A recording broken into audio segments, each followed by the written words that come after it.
Recording on cloud. Is it not recording already?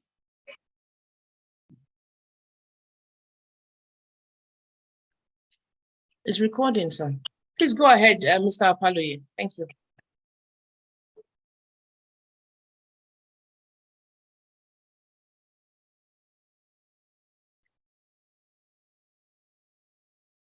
Mr. Apaloye, please go ahead.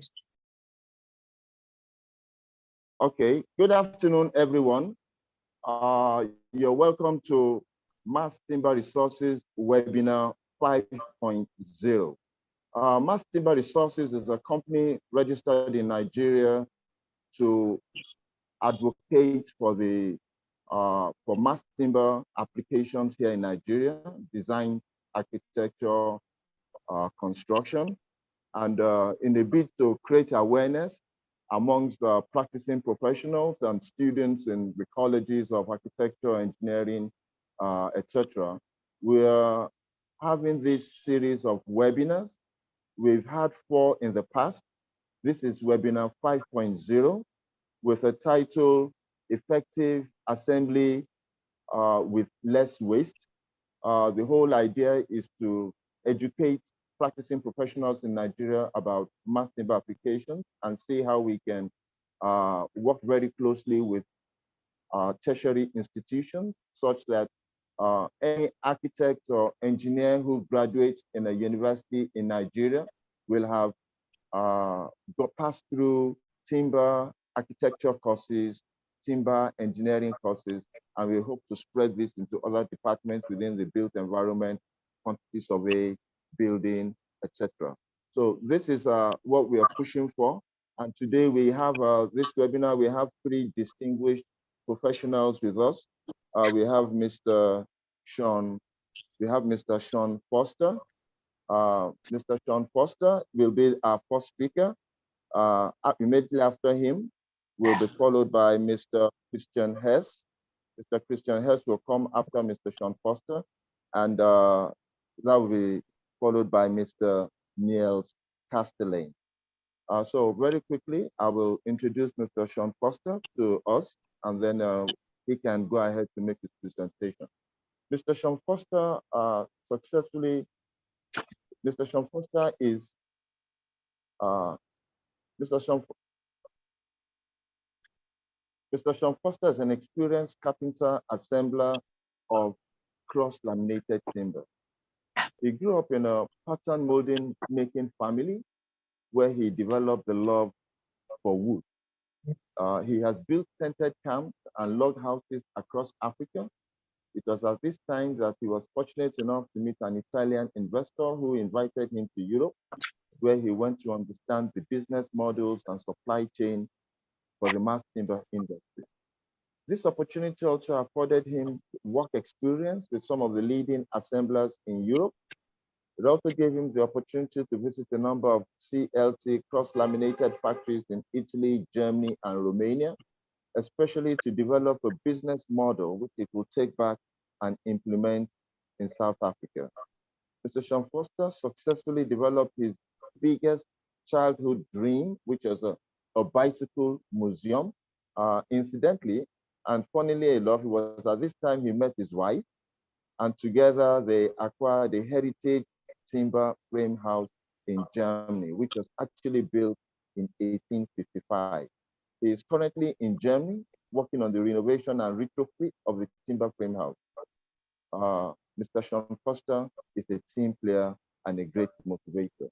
Mr. Foster, please, you can go ahead to make your presentation. The floor is yours. Thank you very much. Go ahead. Thank you. Hello, colleagues. Do you mind playing that video? Yes, I will. Thank you very much.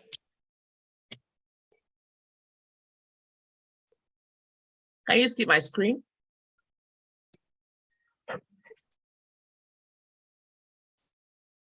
Yes, it's playing. Yes, it's playing.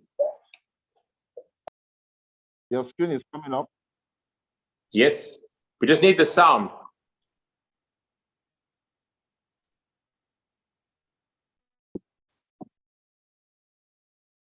No sound? There's definitely sound.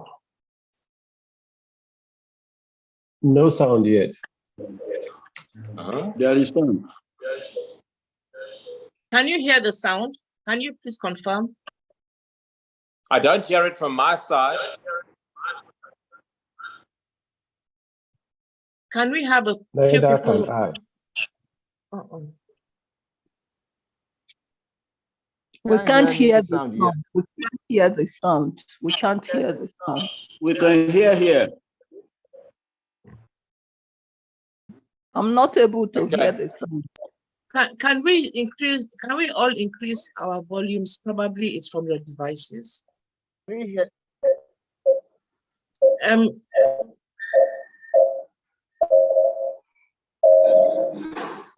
Niels, can you hear the sound?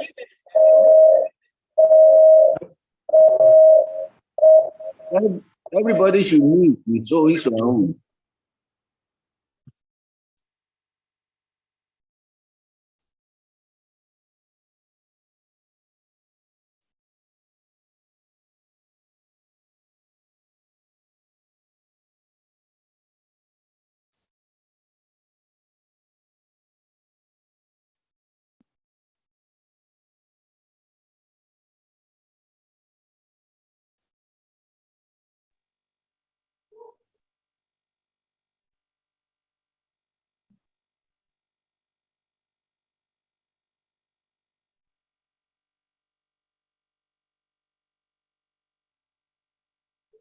Buildings are becoming popular. We could all have our part in the plan of preserving the earth. It is a revolutionary way of thinking of our future. Maybe we should start it from the beginning. We aim to inspire other companies to take responsibility into their hands, to shape a decision that will design our future together. We believe in sustainability. Can we restart? Do you?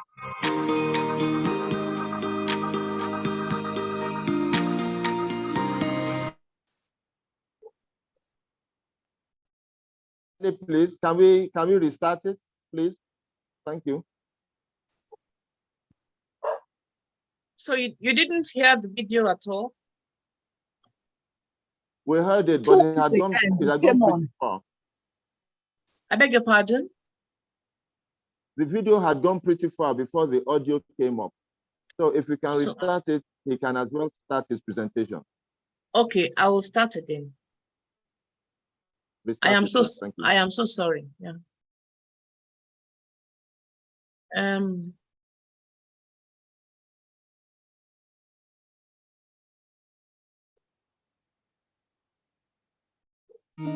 Home to billions. Can you hear it now, please? The place where we live, love, Thank you. laugh, and Yes, we discover. can hear it now.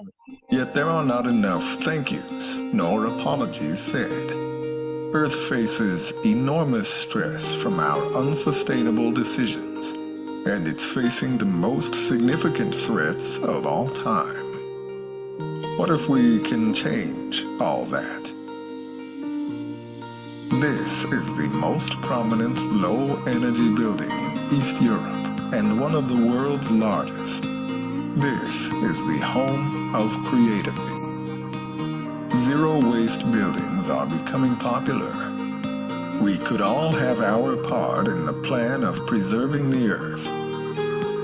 It is a revolutionary way of thinking of our future as part of Mother Nature. We aim to inspire other companies to take responsibility into their hands, to shape a decision that will design our future together. We believe in sustainability. Do you?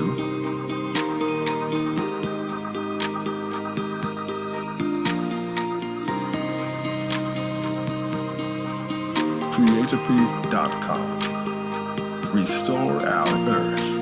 Earth Day 2021. Stop.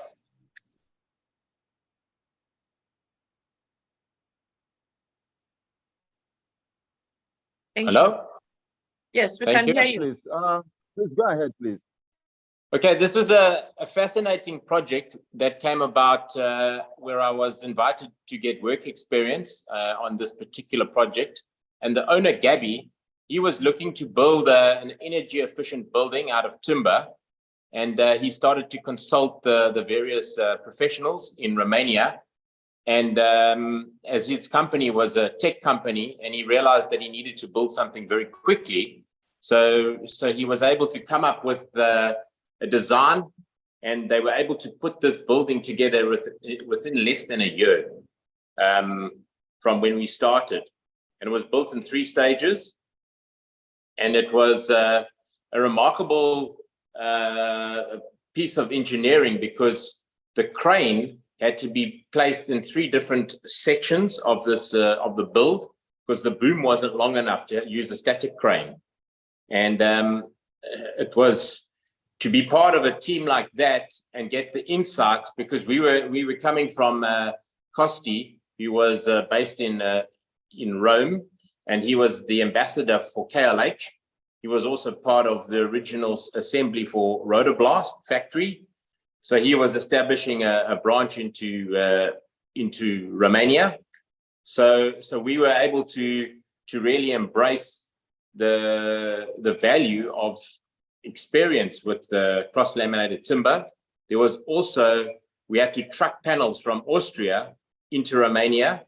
There was a total of 25 trucks, 819 panels, elements. There was a number of 490 trees used in total for this particular building. And it was designed to particularly fall in the landscape of nature.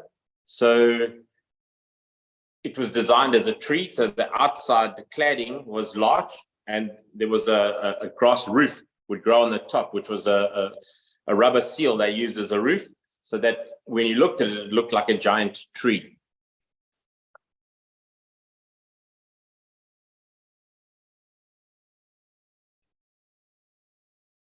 And I think the interaction with the European factories, you're able to understand the efficiencies. I think the big learning lesson that I took away from that, when you're dealing with South Africa, we don't understand snow load and the wind loads of various buildings, but it was a wonderful experience to engage with European builders. And that's essentially what I have to share about it. The full PDF file has got all the information, so the colleagues can go on and actually read the research on the website.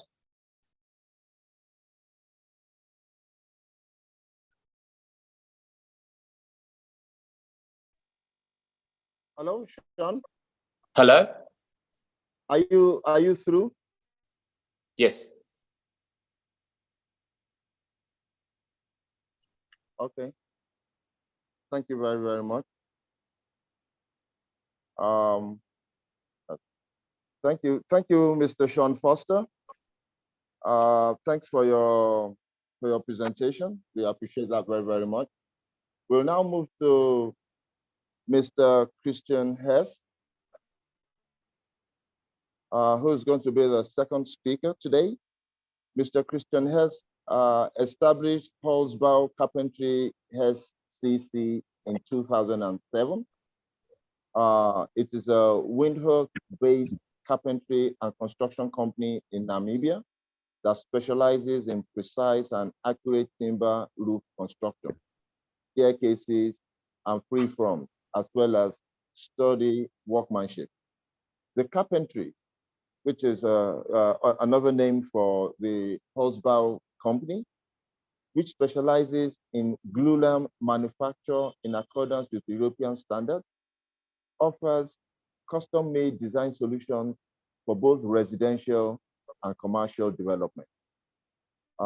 This company, the company's timber construction offers a competitive alternative to steel construction with its use of specialized CNC cutting machinery, as it enables the time spent on each project to be swifter and thus more cost-effective, as it enhances the visual artistry of the finished product. With this, what this implies is that the Holzbau SCC company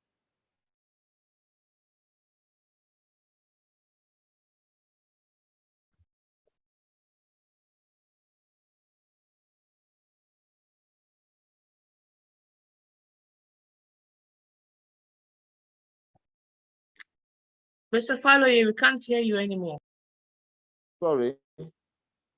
The Holzbau Carpentry SCC designs and constructs for building projects of all scopes, sizes, and budget. The company's carpentry and construction capability provides its clients with practical, beautiful interiors and exterior for inspired working and living spaces. Although the company is based and works predominantly in Namibia, they also implement projects across the borders throughout the Southern African region and Europe.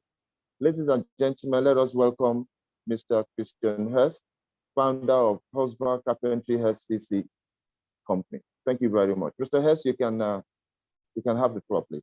Thank you. And make your presentation. Thank you, Ibukun, for your introduction. And good day to everyone. I must excuse my voice.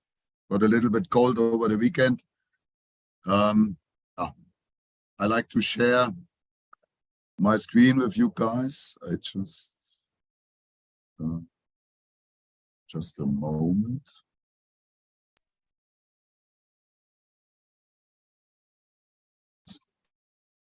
Please go ahead and share.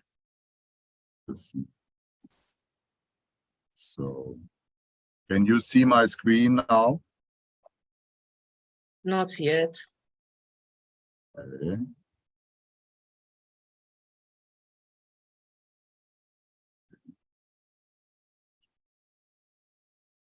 Can you see now? Yes, it's coming up. Okay. Yes, it is up. Okay. Yeah.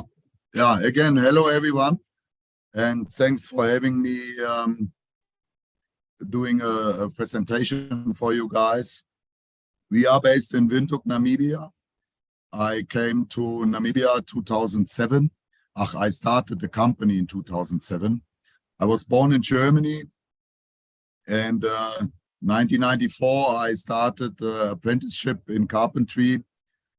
After that, I traveled around the world for 5 years. And after I've been to the master school, I opened up a business here in Windhoek, Namibia, with another certificate, 2011, in gluing timber at the university in Stuttgart. I will show you with the next pictures some of our projects we have done in the last 15, 16 years. First, I like to show you a project we have done at the Skeleton Coast. So around 6-7 years ago, it's a very remote place in Namibia on the coastal region.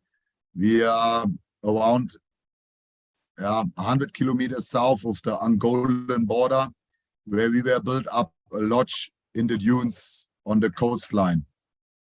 In the picture you can see when we first got to the site, with the clients, they showed us what they want, where they want to have the lodge. So we took some measurements and placed the basic foundation into the sand. So the whole buildings were standing on stilts. This is how we put the stilts into the sand. We just poured a lot of water over the sand so that you can dig the sand. You know, if you dig a hole in sand, it will always collapse. But once we wetted the sand, it was no problem, and the holes were were okay, and we could place in the columns.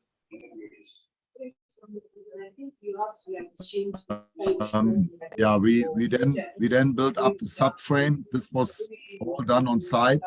This couldn't be transported in elements to site. So this was one of the only things which was actually built on site. The next picture you can see one of our warehouses in Windhoek, where we put the timber elements, the wall elements together. They were shipped across Namibia. The site was around 800 kilometers away from Windhoek, with the last 60 kilometers dune driving. So very challenging part of the world to work in. Yeah, here you can see the elements on site. We didn't have a crane at the beginning, so the elements were designed and put together in Windhoek with weight and size for transport in mind. You know, we had to build up the whole panels by hand on site. And yeah, in these pictures you can see the outside cladding is not done. The electrician and the plumber had to put in all their plumbing and electrician stuff before we closed from the outside. In this case, because we have a very corrosive environment, we shot the planks, the cladding, with timber nails. This is a new system, or not by now anymore, but in those times we were the first international client, or actually the first client of that system, to use those nails. Otherwise, we had to use stainless steel screws, and this was would have been quite a problem, as they are so brittle and hard. Most of the time, those screws are breaking while you are fastening. So we decided to shooting those nails. Yeah, here you can see one of our trucks going up to the building site. You can see dune driving to the side. Really challenging. Yeah. This is a Westerwan building on site, which we helped putting up. We had some big timber beams and long beams, quite challenging. Yeah, these are the finished huts. This is the shipwreck lodge at the Skeleton Coast. Yeah, one of the finished pictures of. You can see the mist, the misty weather.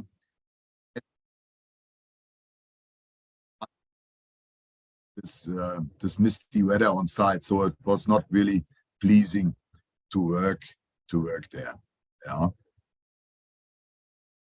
Yeah, going back 16 years ago, this was our workshop then. We had some containers standing there and an easy roof on top, some power.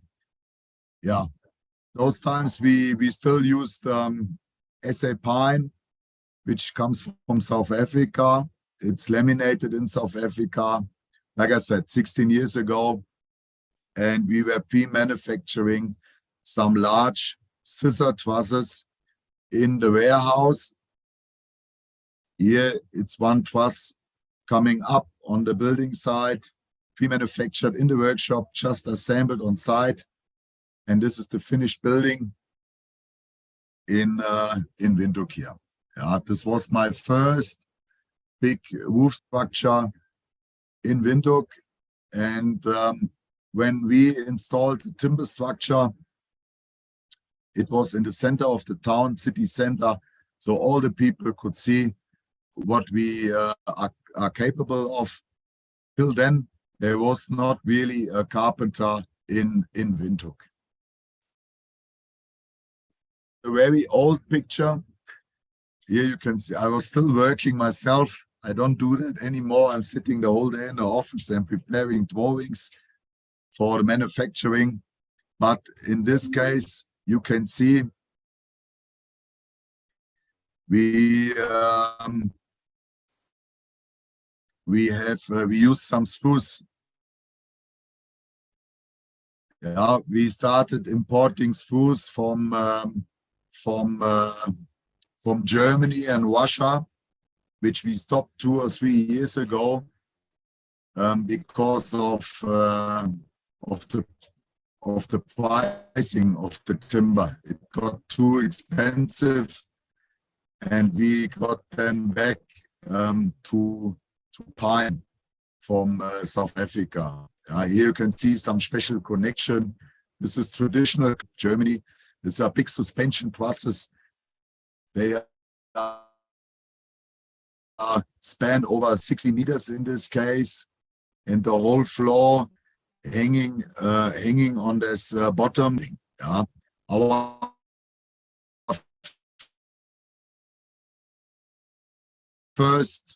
one of our first laminating process. We are quite known in Namibia. You will see a little bit later. We are capable of doing free-form timber beams in a 3x direction. You can see those times we choose we use normal bottle checks and a melamine glue, and we were quite we had quite good results with that. Yeah, pre-manufacturing of the whole roof surface for a small chapel. In the workshop, we put all together, and we then cut it into transportable sizes. Yeah. This is then on site after, you can say, 3 days of installation. Yeah, covered with some roof tiles. We get them also locally here, concrete tiles. Yeah, small chapel for weddings. Yeah, go on with laminating. We very early started laminating timber, as we are used to work with big dimensions. You know, in Europe, you just open the order book and you order what you want. In Namibia, it was not the case. So we started quite early laminating our own beams. Those are beams 16 meters long, 17 meters long. Those times they were probably one of the longest beams in Namibia in every case. But yeah, this was an old church. There were trusses in. With time, those trusses showed deflection in such dimension that the gutter on the side did not run the water to the outside anymore. So because of the deflection of the truss, when it rained, we're running into the building. So we put up new beams and installed new roofing on top of it. And this is done the ceiling from the inside. Here another project. We had quite big pieces. You can see the knee here and the leg from that guy here. Those beams were around 700 millimeter high and 240 millimeter wide. So big stuff with that big ring in the center, also near the coast. The span was almost 30 meters, but it was supported twice in the middle. Yeah, but yeah, really some special project. Here we have some block laminations we are doing. So we laminating 2 pieces of big timber together to have an even bigger piece. Yeah, we were busy building a big truss. Those guys are 320 wide and over 400 high. You can see the complex connection here. Lot of screws, steel plates 10 millimeters thick. I work in Germany. He's the timber engineer specialized in engineering. You can see one of the supports, the wall supports. We had around 1,200 kilonewtons of load on the walls. This is around 120 tons of loads coming into that steel out of that trusses. You can see that top connection where the loads are coming down, and you can see the size of the truss in that picture. Around 17 meters long, 4 meter high, and we supported with that truss a floor system which could which carries 500 kilograms per square meter. So it's a heavy duty floor. You can see those big floor beams very near to each other, next to each other. At the when the building was finished, they had the laboratory on top of that floor. And while we were building that whole structure, there were some we had some shops underneath, and only the day when we put in this big truss and the floor, it took us 2 days. They had to stop working for 2 days underneath, and then they could open the shop again, and could go on with their daily business. Here's another picture of laminating beams. These are probably the longest in Africa. They are 27.5 meters long, 2.4 meter high. And for that, we built our own gentry crane to lift those beams out of the press bed. This was quite a challenging project. You can see here the size of those guys. Big timber. This was a big warehouse here in Windhoek.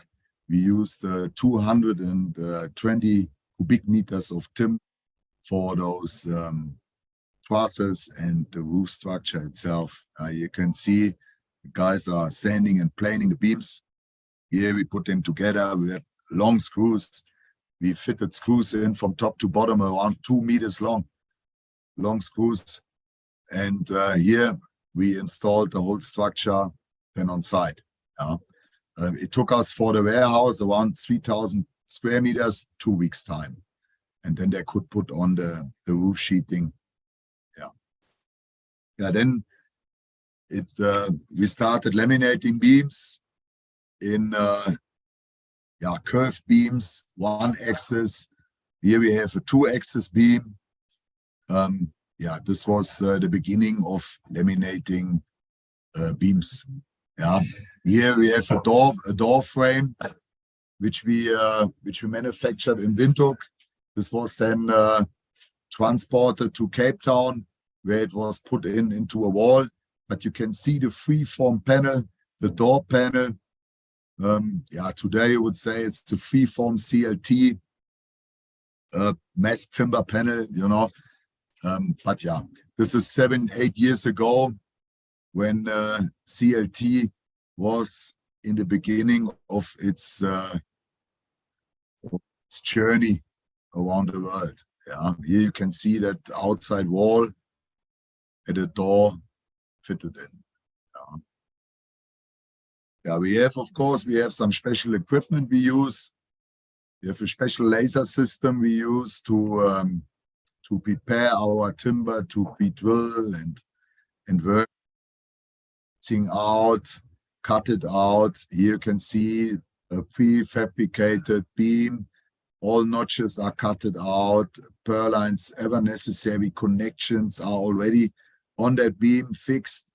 This whole thing was then transported to Cape Town as well, and was then installed in Cape Town. It's like a Lego system. They just fitted pieces together, and at the end, this was standing there, as you can see, a free standing.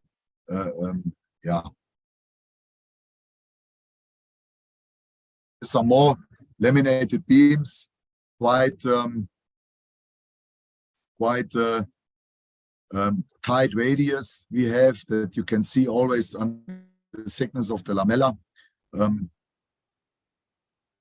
Those guys, we don't work with CNC machine. In this case, when we have curved members and curved beams, we work that stuff off by hand.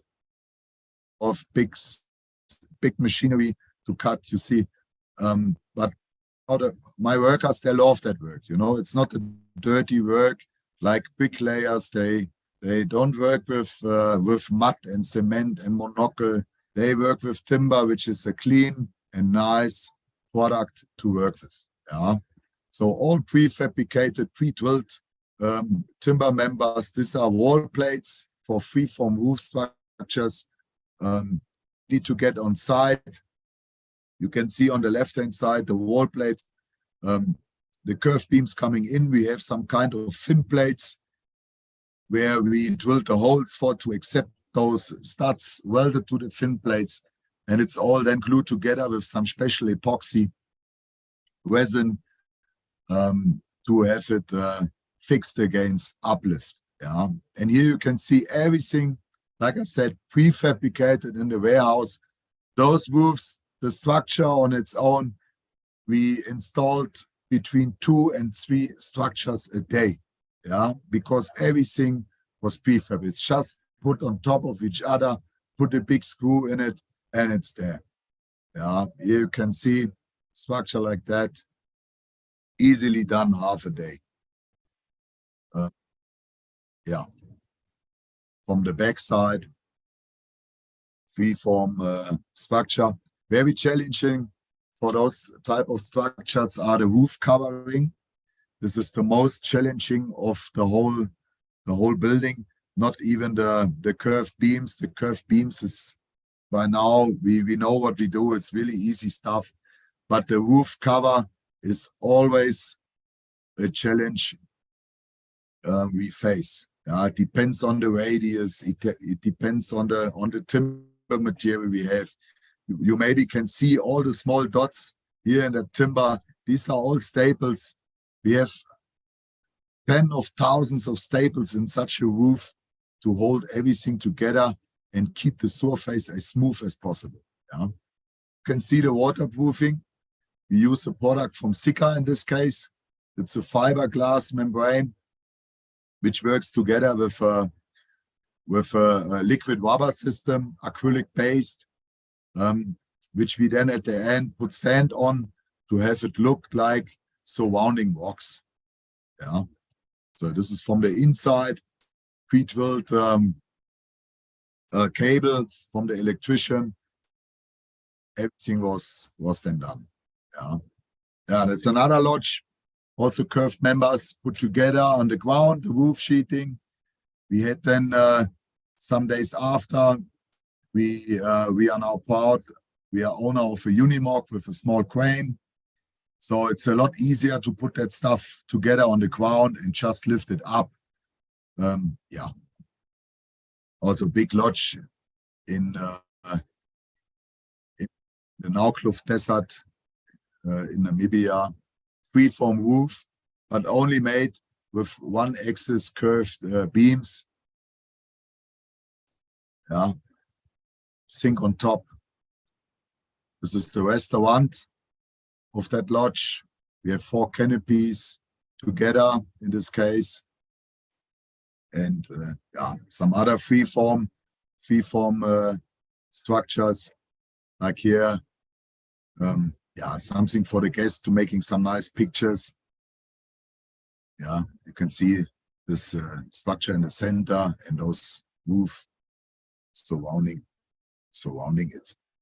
Yeah. Yeah, another very challenging project we had, very tight laminated beams we had here. You can only imagine we had around, the lamella thickness was around 3 to 4 millimeters. So we had probably 100 of those guys on top of each other. On the way to the building site. The building site itself, putting up the floor with the insulation for the floor, the first members putting together. Then the structure is standing. Was very, very windy in that region of Namibia, and we had recently a little bit rain here in the desert. Yeah, the structure is then covered with timber, rounded off, and finished to accept the waterproofing. Yeah, and here you can see it's a hard work. It's a lot of work, but the guys, they like the end product. Yeah, it can be shown always, and the team is always very proud on projects like those. Yeah. Show you some of the very, very difficult kind of stuff we're doing here. These are free-form beams which will be laminated in 3 axes. We are one of very few, if not the only one, who can laminate a piece like that in one go. Normally, this stuff is laminated in two sequences, but we have a system where we can laminate it in one go, and here you can see the piece finished and ready to get into the roof structure. Yeah. You can see the roof structure is part of our workshop in Windhoek. You can see the press system where we're laminating our straight beams. Behind us dust extractor, we have a big planer machine. Yeah, and this is the finished roof structure in our workshop with some other projects. Yeah, so another freeform. You can see also 3-dimensional curved timber beams, freeform roof, surface. This is on site.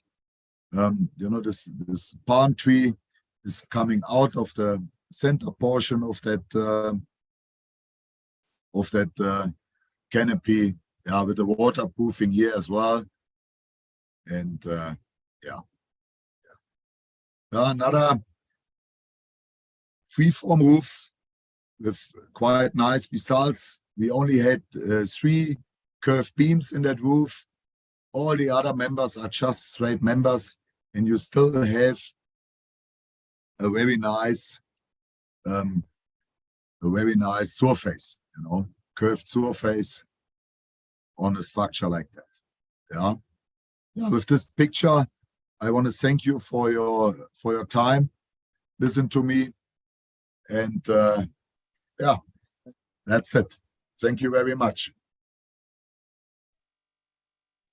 Thank you very much, Mr. Hess, Mr. Christian Hess. You have taken us through quite a bit.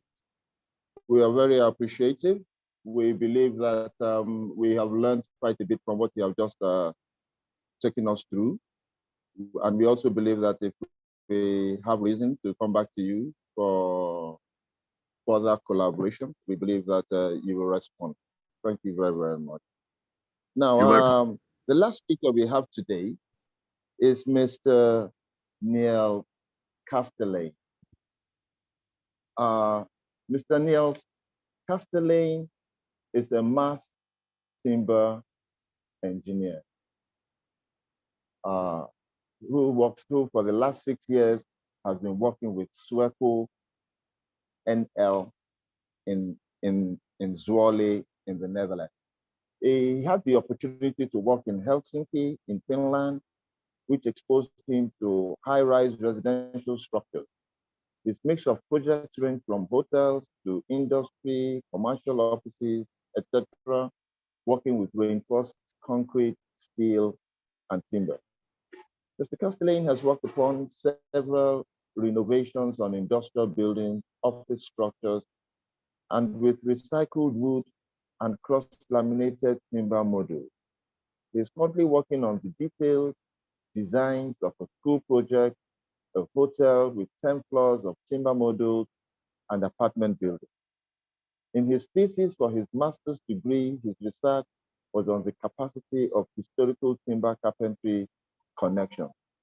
And for the last 6 years, as I mentioned earlier, Mr. Castellane has worked with Duffel LC as a timber structural engineer. Mr. Neil Castellane, you're welcome to this program. You can now go ahead to make your presentation. Thank you very much. Thank you for the introduction. And let's see if I can still interest you for my presentation after the interesting presentation of Christian. It's very nice structures.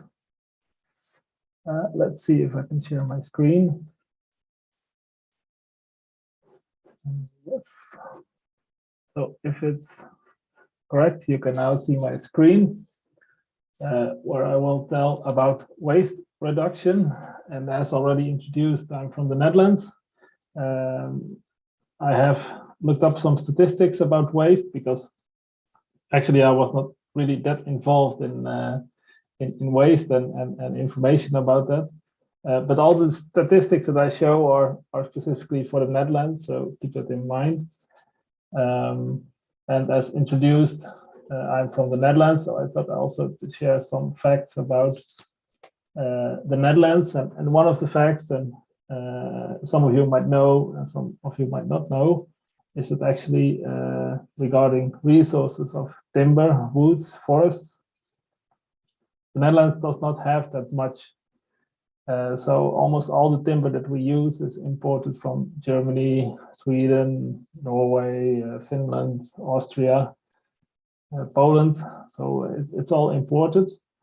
The Netherlands is a river delta, which provides us with sand, of course, and clay. So naturally we build a lot with concrete and masonry. But in recent years, there is a lot of interest for building with timber. And you see it more and more.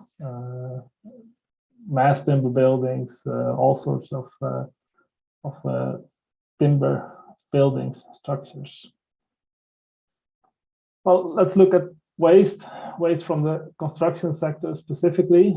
We have, of course, our resources coming in, and there we produce products in the factory. And with producing these products, already we create waste, but some of that will become the product. We use it to erect new buildings, but during that erection of the new building, of course, again, we create waste. And during the life cycle of the building, a building might get renovated, we create waste, and at the end of its lifetime, it's demolished, and actually the whole building ends up as waste. That's, of course, could be improved. And interesting would be, of course, if we use materials from existing buildings more into new designs and actually extend the lifespan of the product. And we're doing so, of course, we do not get the waste that we have from producing new products, but we end up also with less waste from buildings that are at the end of their lifetime. Well, later on, I will show you a graph of the life cycle of timber because it's very suitable for reusing, repurposing as a product in new buildings again. And actually, it's also very good because of the carbon stored inside timber. You want to lock it in the building industry as long as possible. But then some of the statistics that I found from the Netherlands, it's sort of a good news, bad news situation, I would say. But the construction sector produces a lot of waste and relatively, actually it produced the most waste of all industries that we have. But also absolutely, actually half of all industries waste was produced by the construction sector. So that's a lot of waste. But looking at the good thing, let's say recycling, the construction sector also, relatively seen, uses the most recycled materials of all sectors. And also of all the recycled materials used, 45% is used by the construction sector. So that's not too bad, but obviously you also have to look at in what way we are recycling products, materials. And I would say that I would guess that a lot of the recycling that we do is still downgrading of the material before it ends up as waste. And what would be good, of course, is that we keep the value of the product as long as possible, or even upcycle, increase the value of the product. Another fact that I found about the Netherlands is that we are actually, from all the European countries, pretty good in recycling materials. I didn't know, but apparently we do it quite well. But I would say there is still a lot to improve. Well, then, as I mentioned, looking at the life cycle of timber, of course, we have our forests. We cut them down. They go to a processing factory. We get our products that we use to build with. And of course, with making these projects or products, as mentioned, we already create some waste. You see it also in right below. For example, the cutting of CLT. If you do it smart, of course, you will reduce waste. But ultimately, at the end, of the life cycle of the building, all the materials that we have produced will end up as waste, and most likely will be burned for energy, and all the CO2, the carbon, the CO2 that was stored inside the product will be released into the atmosphere again. So we would prefer not to do that. And in the diagram already is proposed that wood products can be reused or recycled to create new products. And as mentioned before, I think that's a very good idea. We should try to reuse products as much as possible. And I want to show you by some example that it's very doable if you think about it well.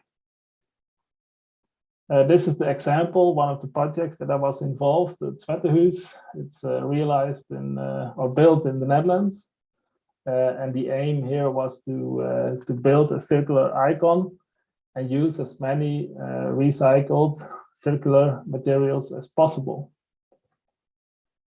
Well, structure, looking at the structure, we have, of course, some new structures. A foundation was made of concrete. We have a prefabricated concrete core, which is designed for disassembly, so you can take it apart again. We have a steel structure for the top floor, for the cantilevering level. And then we have a glulam beam grid, which I would say are the primary beams.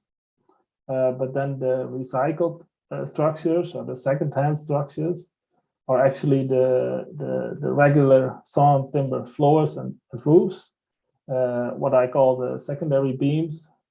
And we used columns from Pastoralocus, which is a timber species from South America.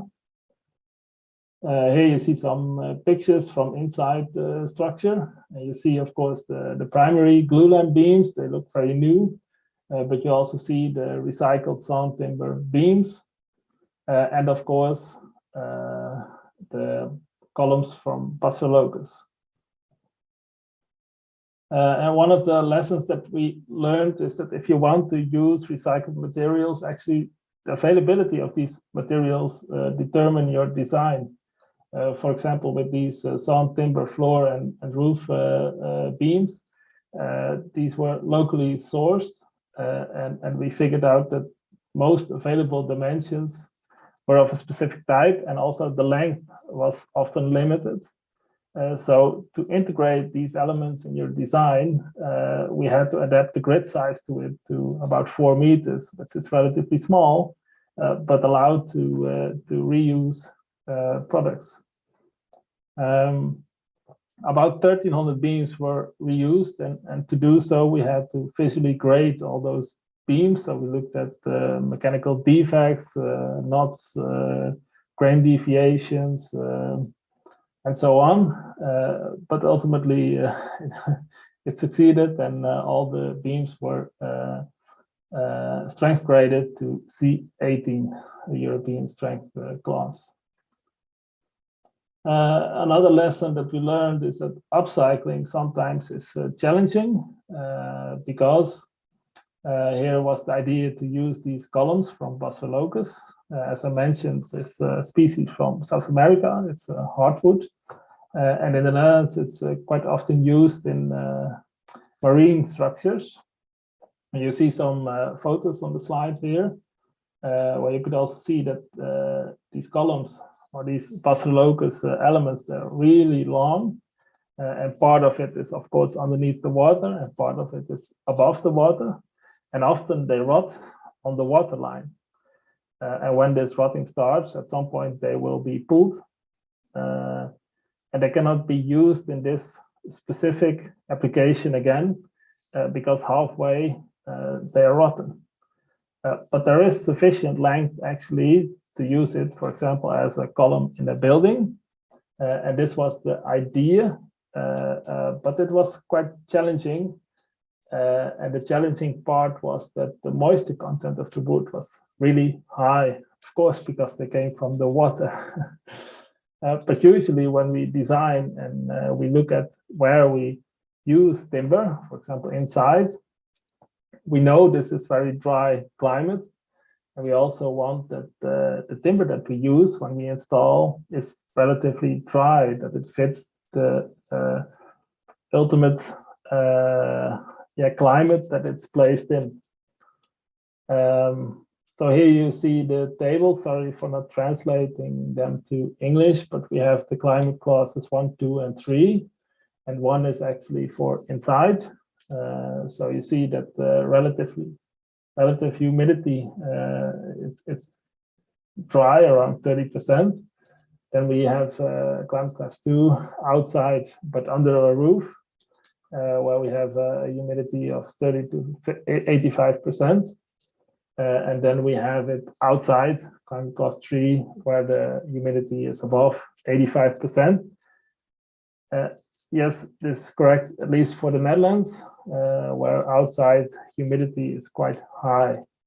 But as I said, you want the timber to be, at least for these columns, because we use them inside this building, regularly, we would say, make them as dry as possible. But with this hardwood and also these big dimensions, it was not possible to dry them in time. And we looked at what would be the consequence of using them as is. Well, we looked up that the fiber saturation point is about 27% moisture content for these Basilochus. And drying below this point will, of course, cause timber to shrink. We know from the earlier shown table that for climate class 1, where we will use these columns, the humidity is lower than 30%, most likely. And if we look at the equilibrium moisture content for Basilochus, at 40% relative humidity, it will be 9% moisture content. And for 60% relative humidity, it will be 13%. But as mentioned, this was between 20 and 40 out of my memory. So actually the normal assumptions that we used to design the building were wrong. And we had to consider that the initial weight of the timber is higher, which of course will reduce when the water evaporates from the timber. But also to consider is that the initial strength of the timber is much lower, around 20%. So when as the timber dries, it will also strengthen. And last thing to keep in mind was that the timber will significantly shrink. And with shrinkage, of course, along the length, so parallel to the grain, this is not so big. But perpendicular to the grain, this can be quite big, and even with these big dimensions and shrinkage going too fast, there is the risk of splitting. Well, we had to keep that in mind when we were designing the structure, and one of the first ideas that we had before we knew that this timber was so wet was that we wanted to make this wind bracing, which would catch quite a lot of load. So there were a lot of connectors inside this timber. But knowing that there would be so much shrinkage, it's not smart, of course, to how to say in English, to resist to this shrinkage. You know, it's resisted in deformation by all these connectors, and our expectation was that initially, at some point, this would cause splitting and loss of capacity in the dowels because they have no embedment in that case. So ultimately, there was chosen to do these braces in steel because actually this timber was not suitable for this application. So the influence on the design seen from the shrinkage was that our assumption was that the shrinkage is quite unpredictable, and it's expected that they would split or crack. But there were quite high demands in regards to fire safety, and getting a crack along the height would also expose the timber to the fire more open, and would reduce the capacity of the timber against, well, let's say the fire resistance of the timber column.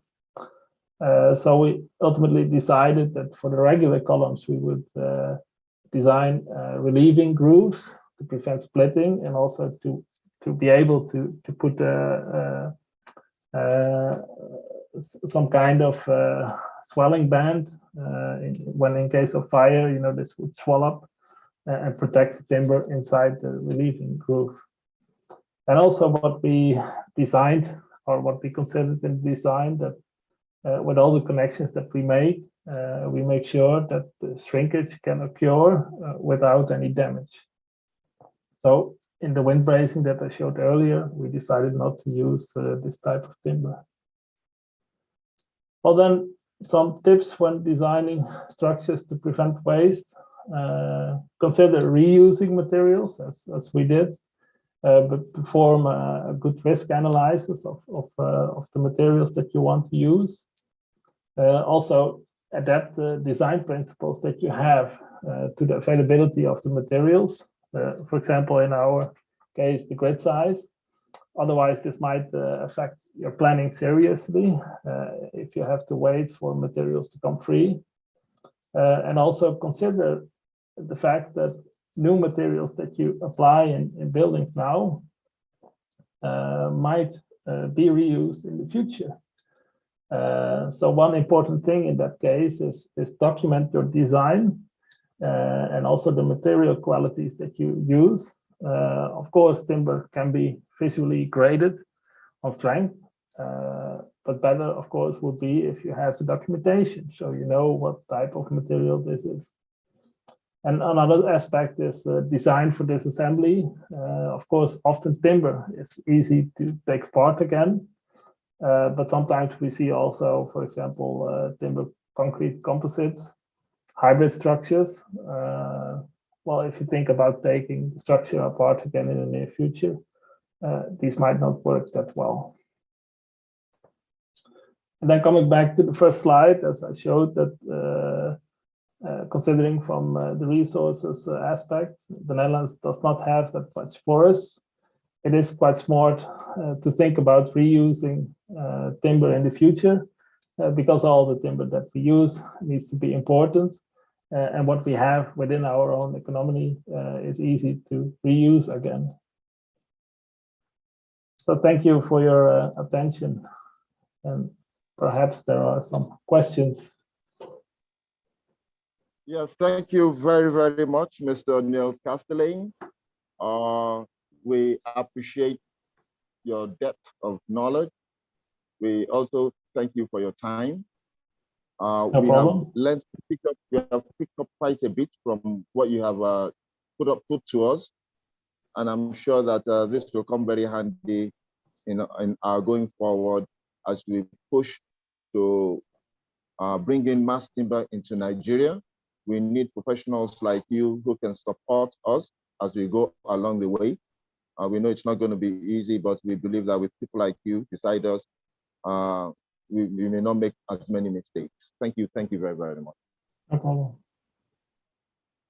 Now, what we want to do now is we have the question and answer segment, which we want to take up now. And with that in mind, we will have to call on architect Abimbola Ajayi to come up with, but before the question and answers, a review of what has been said has to be done. Yes, the review of what has been said has to be done. So we want to quickly call on architect to handle that. Yes, thank you very much, sir. Yes, please. Thank you, sir. Good afternoon, everyone. It's been a very exciting webinar today, and one that we all can learn from and pick vital information that will lead to progress in our different endeavors as professionals in the built industry. The first speaker, Mr. Sean Foster, who is an experienced carpenter assembler of laminated timber, spoke to us, first of all, by showing us a video from Crypto.com that highlighted zero waste in building and sustainability. The video showed details of how wood can be successfully joined and waste as managed as much as possible. He gave us information about the quantity of wood that are used in major constructions and as they are intended in the design. Shortly after that, we heard from Mr. Christian Hess, who spoke to us about wood construction in Namibia. Mr. Christian Hess of Hobal Carpentry Hess CC Design told us that timber is a very, very interesting roof member. And he showed us different mind-blowing roof designs, curved members, curved beams, most of it prefabricated roof structures. He told us how it saves time to help in the building construction. Mr. Christian Hess showed us different ways at which the roof members, the roof cover is waterproofed, especially by acrylic-based waterproofing materials. He said it's also a major challenge. It gives them a challenge while they are going through where we are building using roof timber. The major challenge is covering the roof because of the little joinings that would make you achieve the curves that are required. He told us that the company is if not the only one of the companies in the world that can deal with large laminated beams. He showed us different twisted, curved wood structures, and I'm sure we'll need a copy of that presentation to have another look at it critically. After that interesting presentation, we had another very detailed professional presentation from Mr. Niels Castellin, who is a timber engineer. He spoke about waste reduction in timber construction.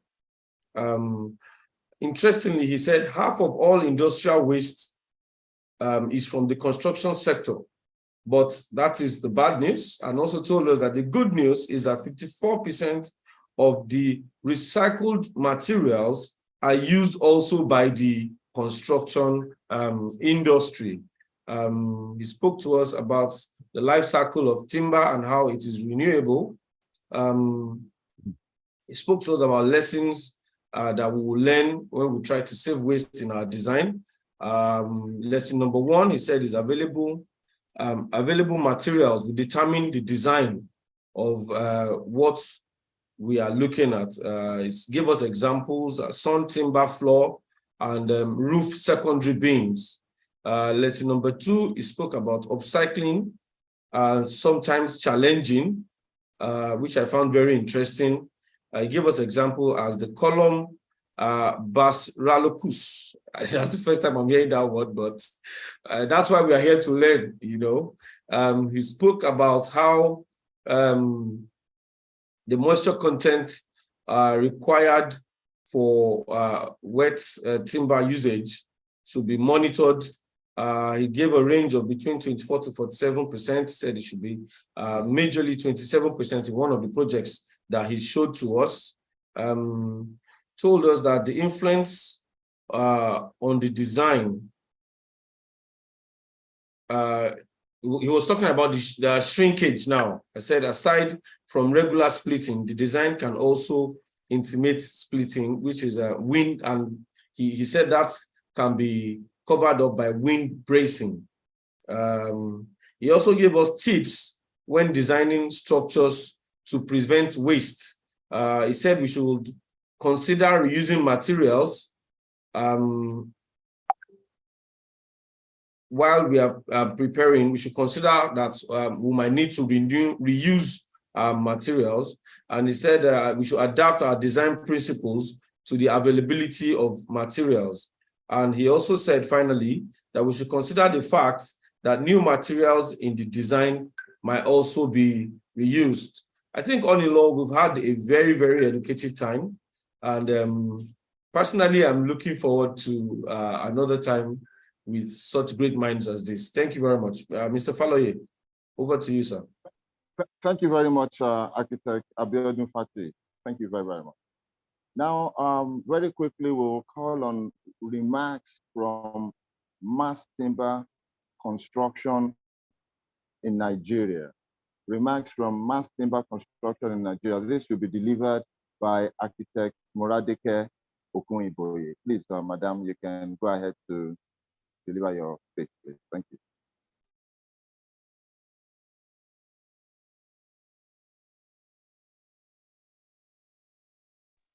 Hello. Remarks from Mass Timber Construction in Nigeria to be delivered by Architect Moradeke Okuniboye. Please go ahead. Okay. Yeah, good afternoon, everybody. We welcome you to this webinar, which is the fifth in the series of webinars on mass timber construction. We're really grateful that you showed up and that you're showing interest. Now, mass timber, the webinars with regard to mass timber have been put together by a company called the Mass Timber Resources. And it is a company that is envisaging the establishment of mass timber in Nigeria. And what the company is looking to is engaging the complete value chain of mass timber, right from the tree seedling to when the structure is standing. And part of this chain includes design, engineering, manufacture, education, byproducts of the timber, that's conversion of the byproducts of timber, associated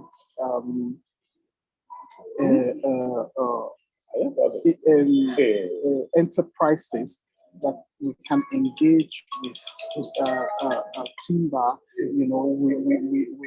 It's also looking at things like afforestation. I see that some people are asking about that already, that wouldn't mass timber affect or wouldn't it lead to deforestation? But the truth is that in mass timber, we're expecting that if we're going to engage in this, which will push us to actually plant more trees, we will be engaging the national policy on timber, will be obeying all the rules that are there. But more importantly, is to open us to new possibilities with timber, so that indeed we can, we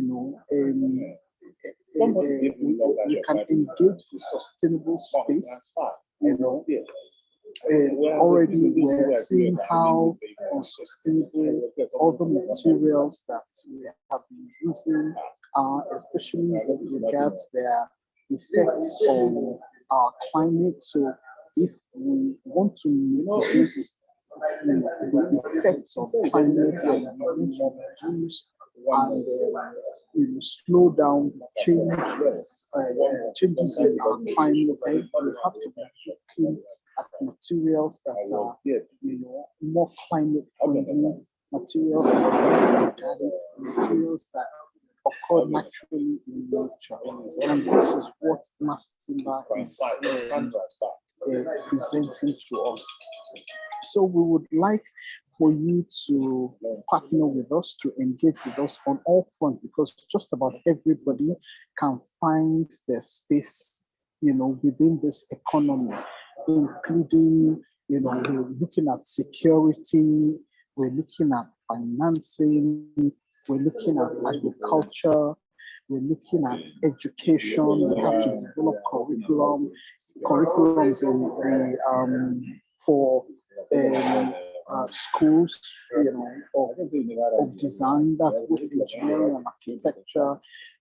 We're looking at real estate development. We're looking at afforestation, so we'll have to be dealing with forestry people. We're looking at, the other parts of agriculture that can engage with afforestation. We're looking at manufacturing. We're looking at policy. So even the government will be involved with this. We're looking at policies that have to that will help to sustain this economy.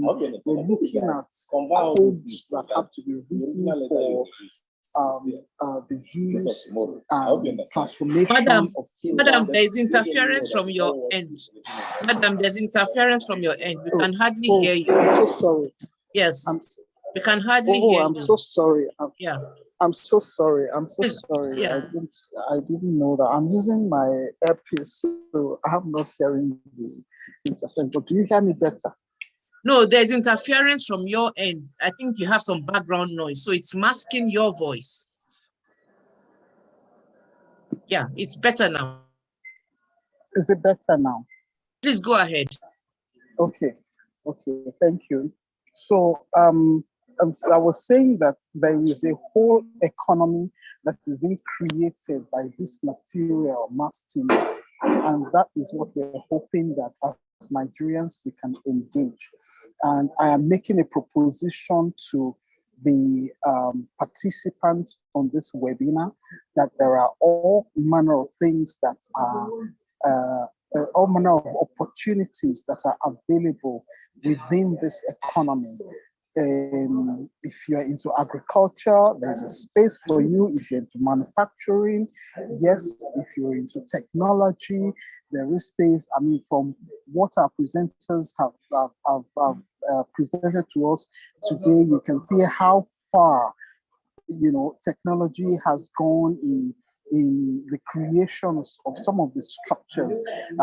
We're talking about policies, codes that have to be written. We're talking about, curricula that have to be drawn up for schools. So academics is also engaged in this. We are talking about, other forms of, agricultural economy that can partner with, within this. So this is just a new world that is opening to us. And, where we are right now in the world, in the economy of the world, this is a time when everyone should now be making the most of whatever resources they have available to them. And certainly Nigeria, we're not, we're so lucky that we have both deciduous and coniferous trees, so that, whenever, I was so blown out when you're looking about, I can't even call the name of that tree that grows in water, and it can be used for mass timber. So we're so well positioned to engage this new economy. So I'm inviting everyone to continue to join us. We have one more webinar coming up. And after the webinar, we will be inviting you to a series of, other seminars, workshops, conferences, and, opportunities that open up to us. And we really want you to join us. Thank you again for coming this afternoon. We hope you will begin to tell your friends, your colleagues about this new material, and you will come with us on this voyage of discovery together. Thank you so much. Thank you very much, Madam. Architect Moradeke Okuniboye of the Mass Timber Construction in Nigeria. Thank you. Now, very quickly, before we move to the question and answers segment, I'd like to introduce a few dignitaries in our midst.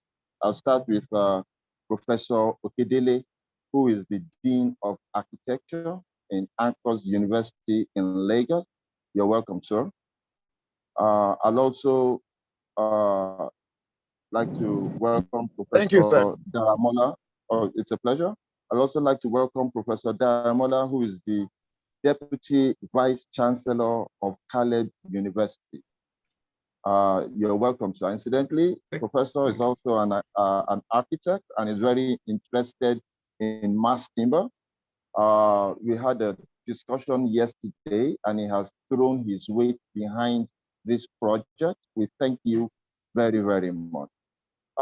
Again, I'd quickly like to introduce Mrs. Emma Ayesu Koranteng. Emma Ayesu Koranteng is actually Ghanaian by birth, but resides in South Africa. She is with the Nelson Mandela University. She is going to be with us on this project.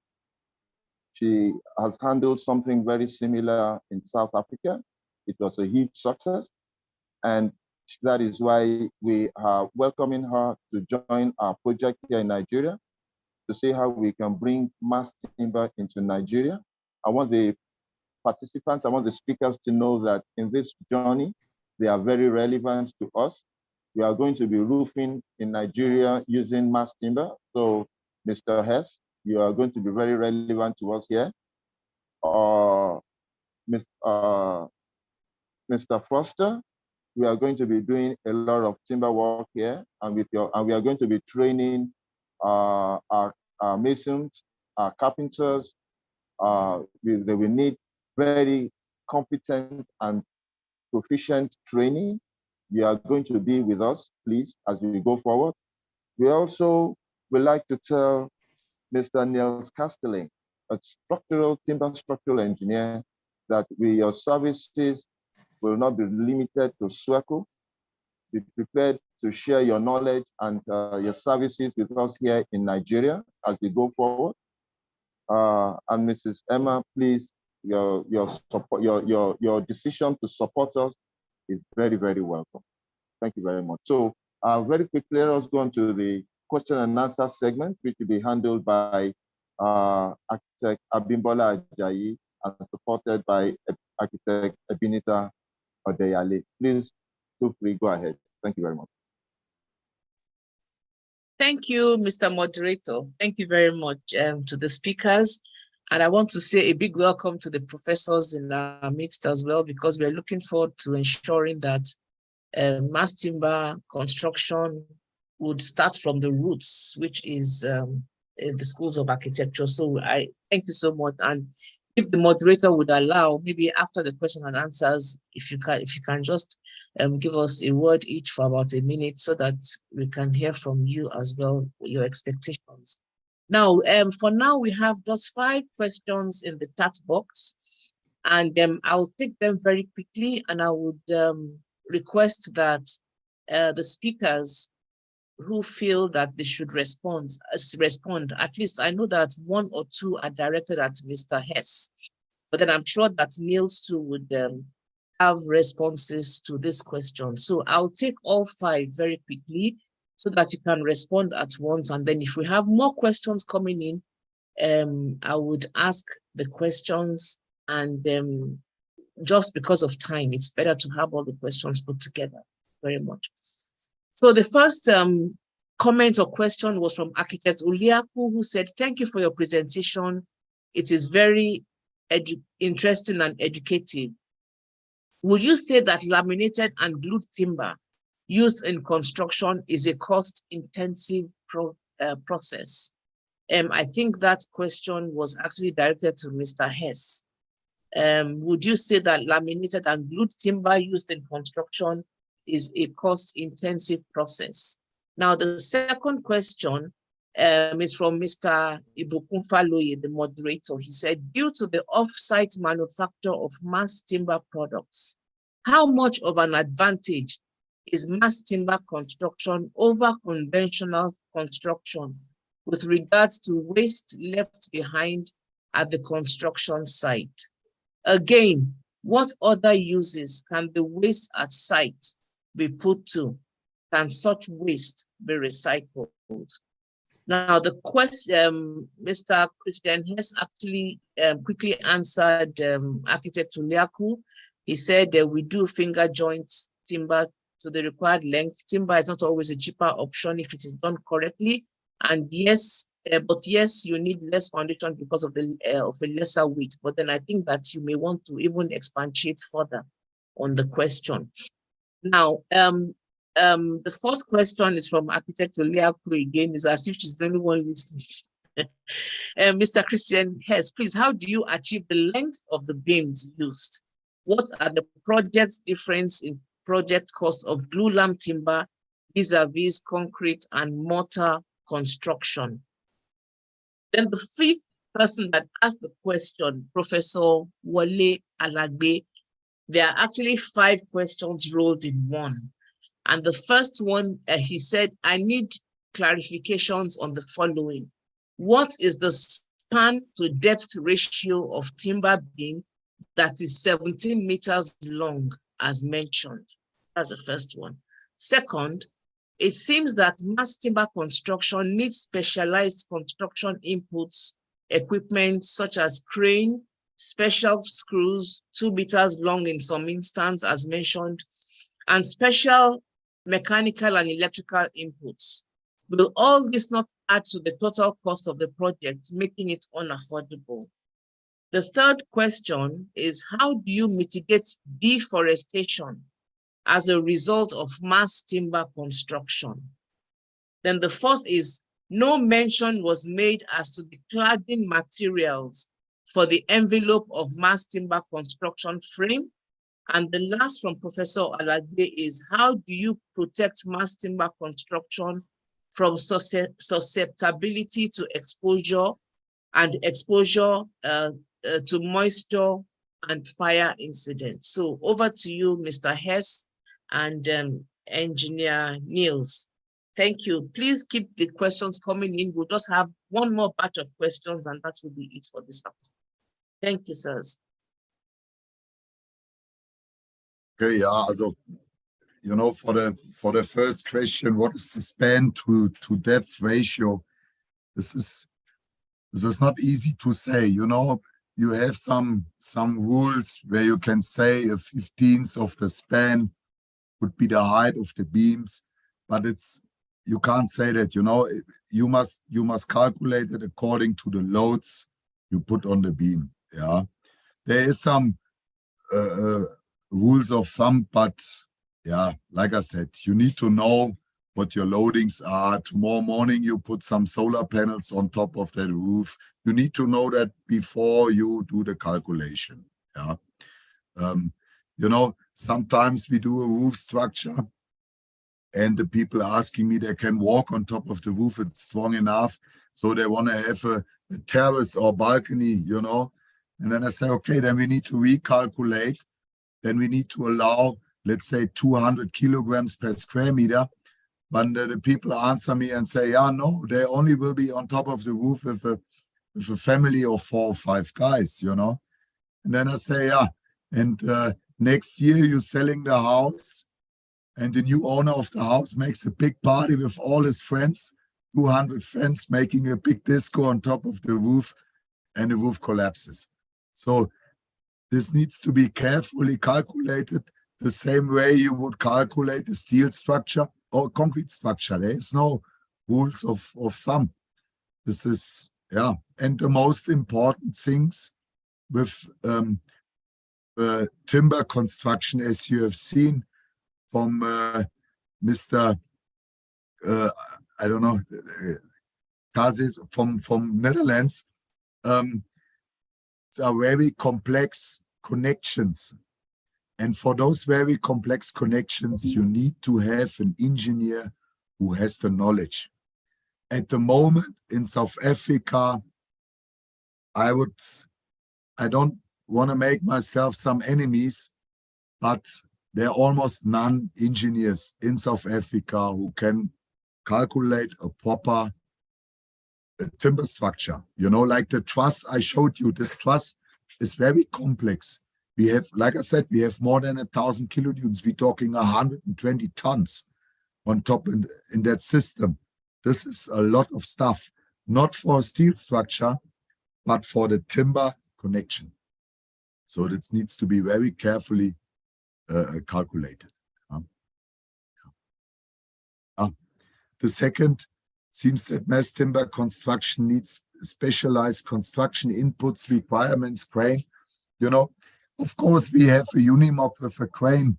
That crane came in 5 years ago. Up to that 5 years, we managed to get everything by hand on top of the buildings.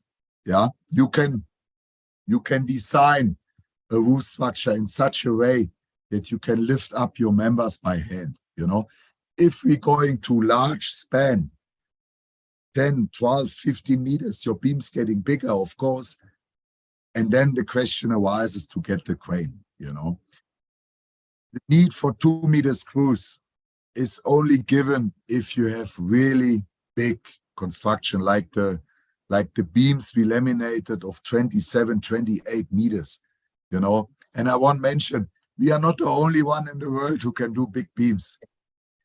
We are one of the few can really laminate around 3 axes. I know maybe 6 or 7 companies can do it.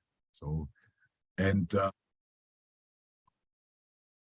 like I said, it's not always necessary to have that major input and major fixing systems and all that stuff.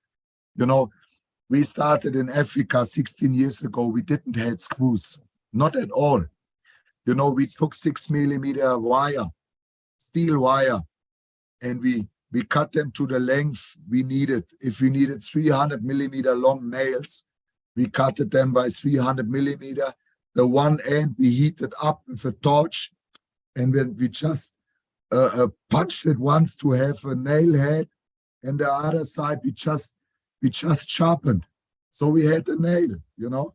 We are not in Germany here, where you just call someone and ask him, please send me nails. So you make a plan. You just try to get around, you know. In Africa, it's different. I know. And still today, sometimes we don't have that stuff. Then we make a plan. We make our own nails. Yeah. Today, we import our screws from Poland or from Europe. What we also do, which is quite it's a very, very good system, is if you take threaded rods or rebar from the concrete and you glue it into timber. This is one of the strongest connections you can do when it comes into tension.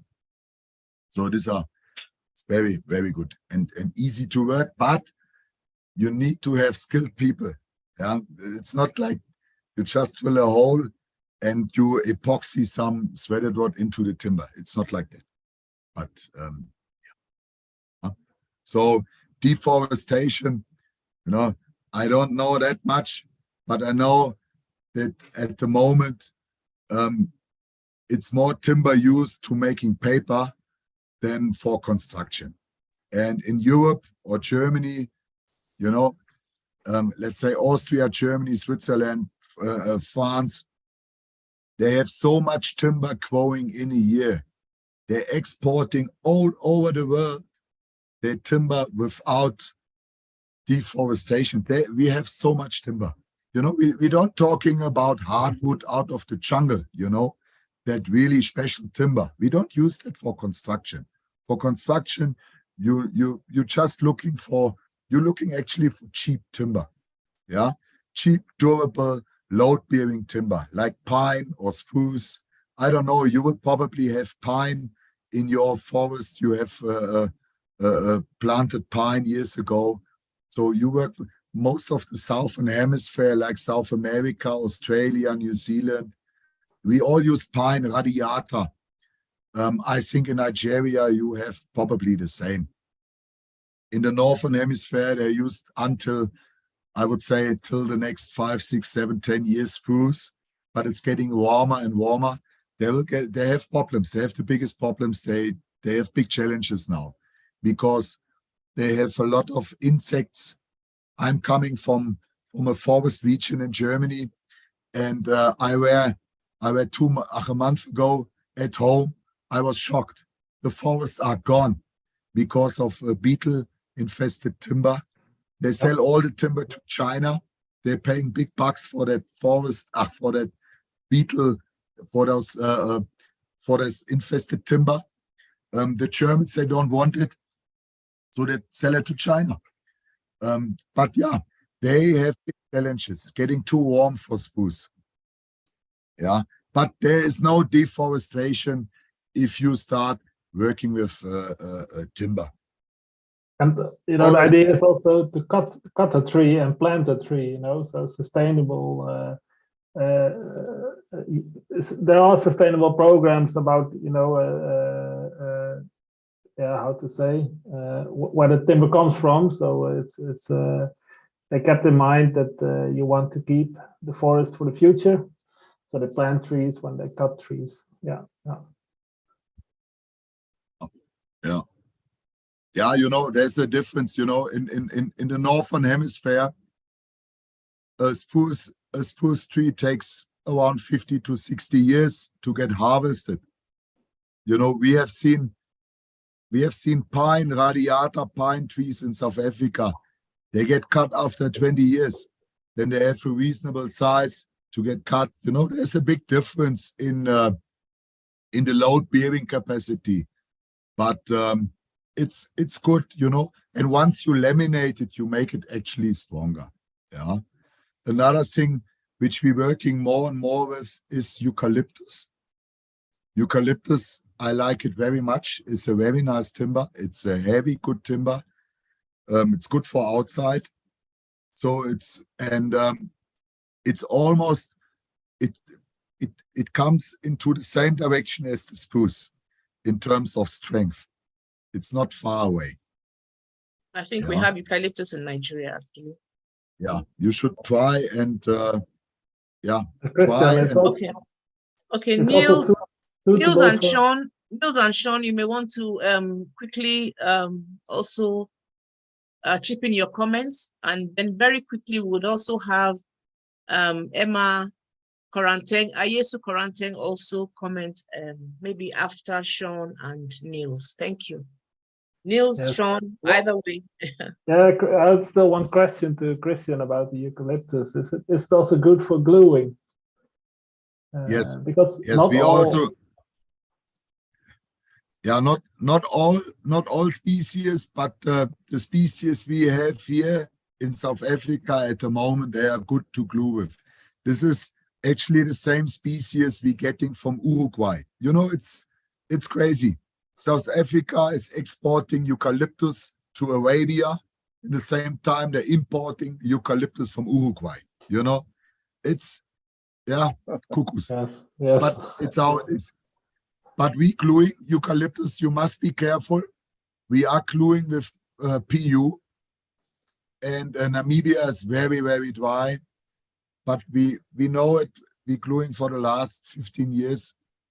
You must be careful with eucalyptus. If eucalyptus is too dry, you will have delaminations. Yeah? There must, and your pressure, the system needs to work. So the pressure in your press bed must be there. Yeah.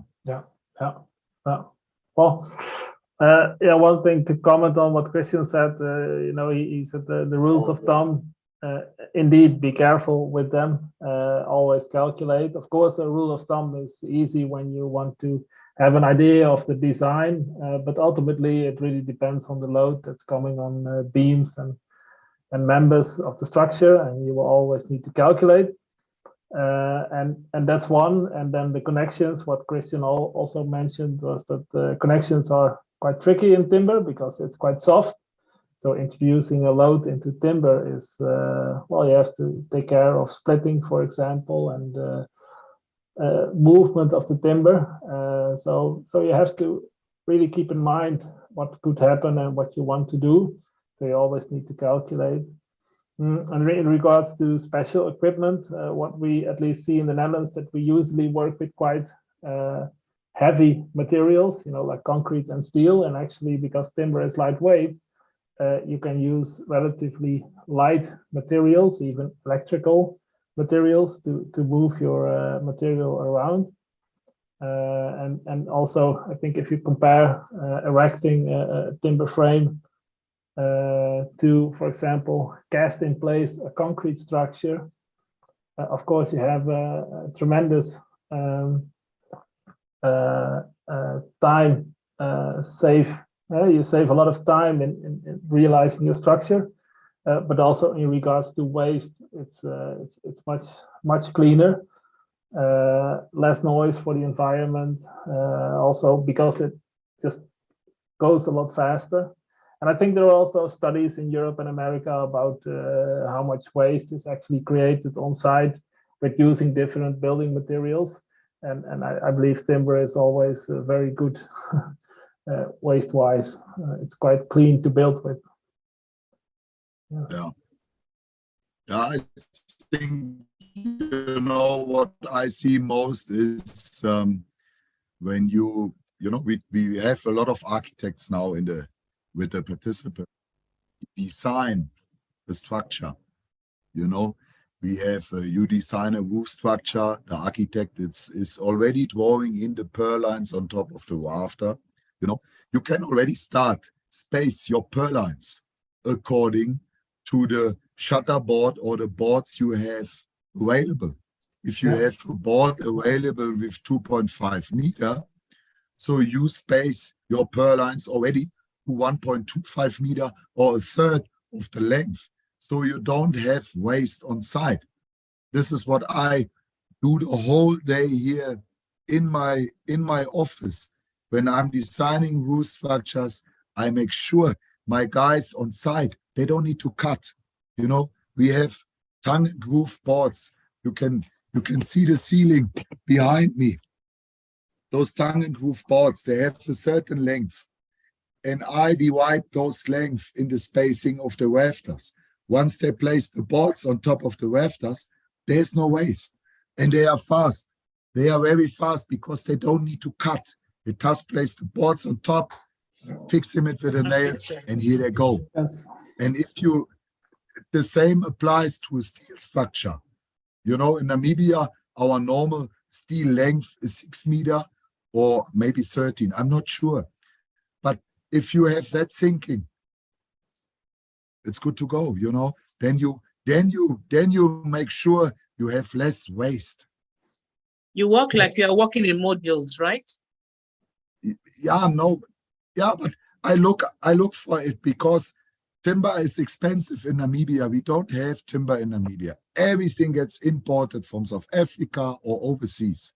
So they don't care in Scandinavia. They don't care at all, you know. They have a lot of trees. They just buy another truck, you know, it's cheap. But in Namibia, I make sure we don't have that much waste. It always is about money, you know, so if you can save with smart distances on, you know, with the paneling, you know, that of course it's smart to do. And also in Europe, it's important because construction is very expensive in Europe nowadays. Yes. John, do you have any contributions to any of the questions? Before we move to, you have to unmute yourself, sir. Unmute yourself. We can't hear you.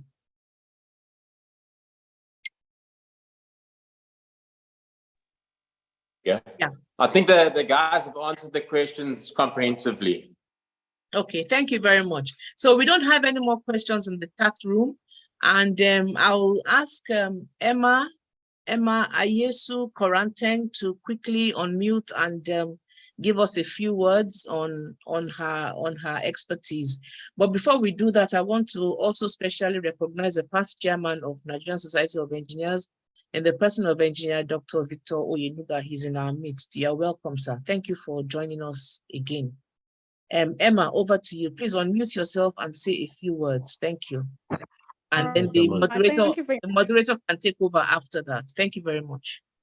All right, thank you very much. I think firstly, I would like to comment the Christian South African engineers are coming for you, so you better start hiding. But just to summarize. No problem. I think, you know what, when you look at mass timber construction, you've got to look at it as a technology, as a holistic technology and not in isolation.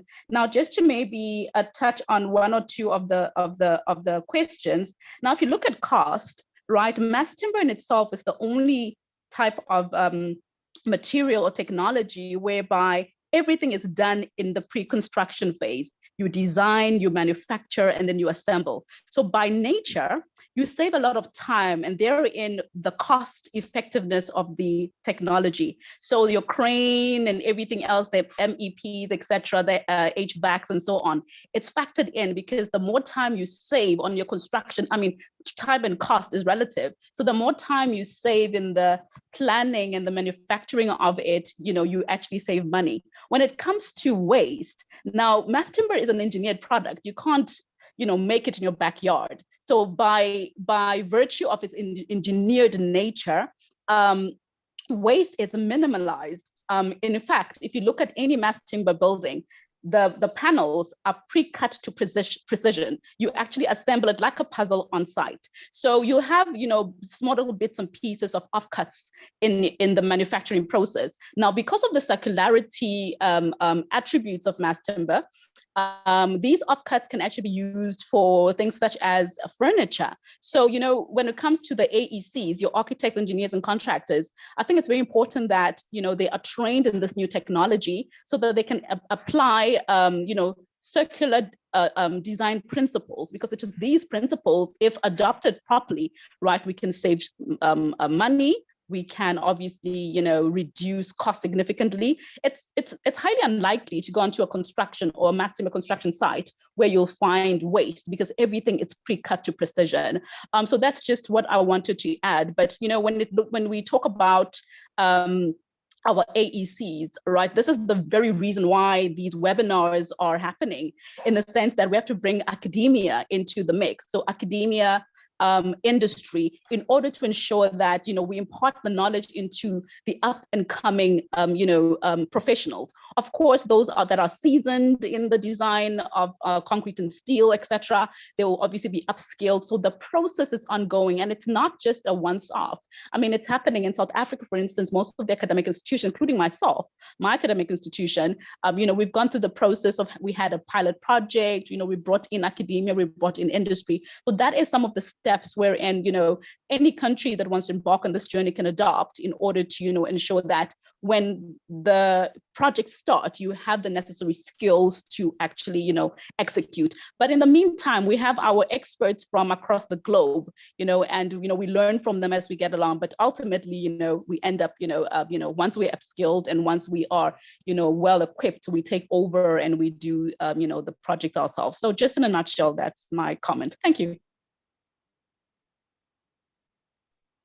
Excellent. Thank you so much, Emma. That is very encouraging. And don't worry, you know, we're ready for the engineers when they come. We all want to work together. I'm going to hand over to Mr. Faloye now, and maybe you would like the professors to also maybe drop in one or two comments, and then Google messages, and then we can round up. Thank you very much. Thank you very, very much, Madam. Thank you. Very quickly, before we take the goodwill messages, we would like our distinguished professors to put in a word. I think maybe we'll just start with Professor Kedele, please. Just something brief for us. Thank you. Thank you very much. We really enjoyed, you know, the the lecture series.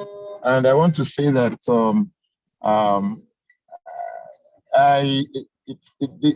this series of lectures come at the right time, especially where I am, where we just started the Faculty of Architecture.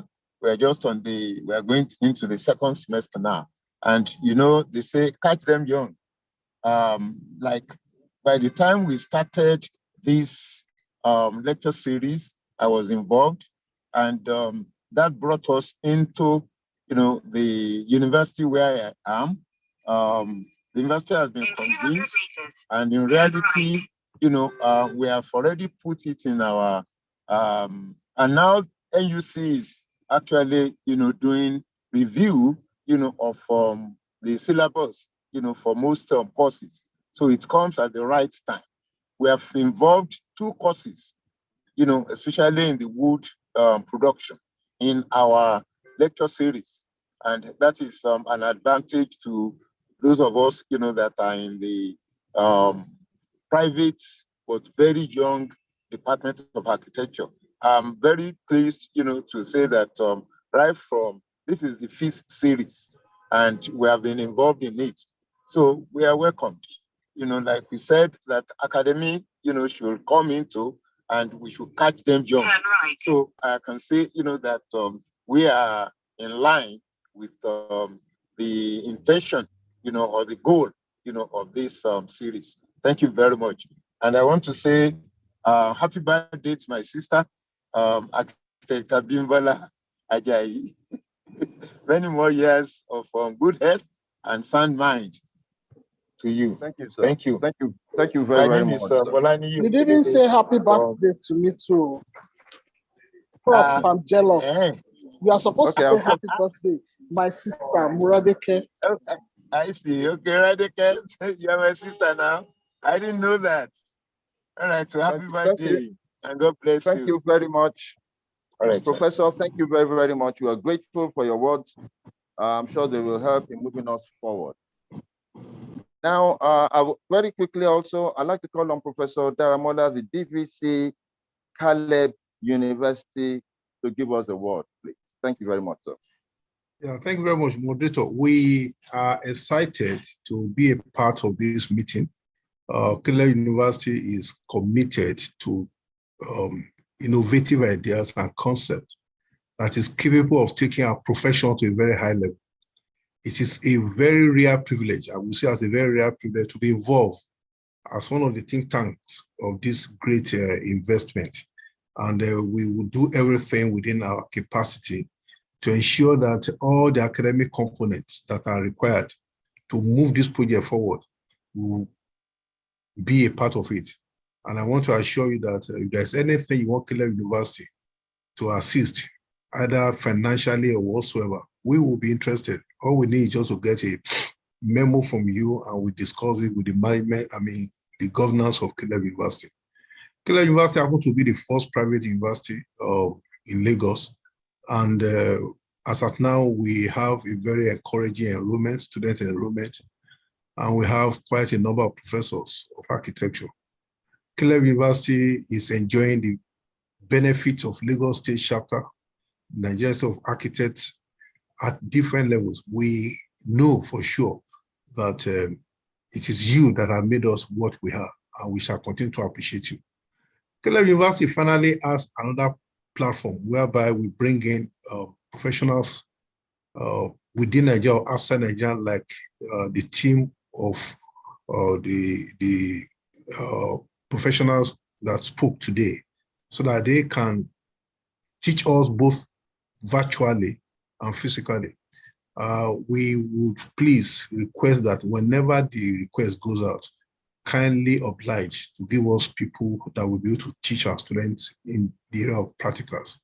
Whatever we have achieved in Caleb University is because Lagos State, Nigerian Institute of Architects, and Nigerian Institute of Architects as a whole has really encouraged us. Thank you for being our parents. Thank you for being our mentors.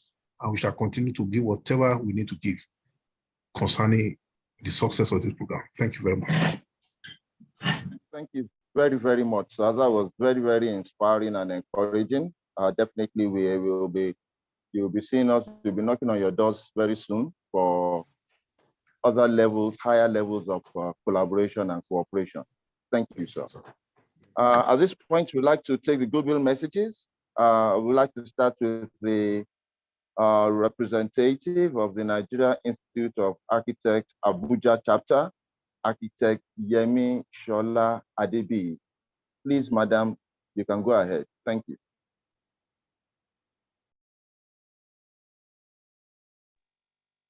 Architect Yemi Shola Adebi from the Nigerian Institute of Architects, Abuja chapter.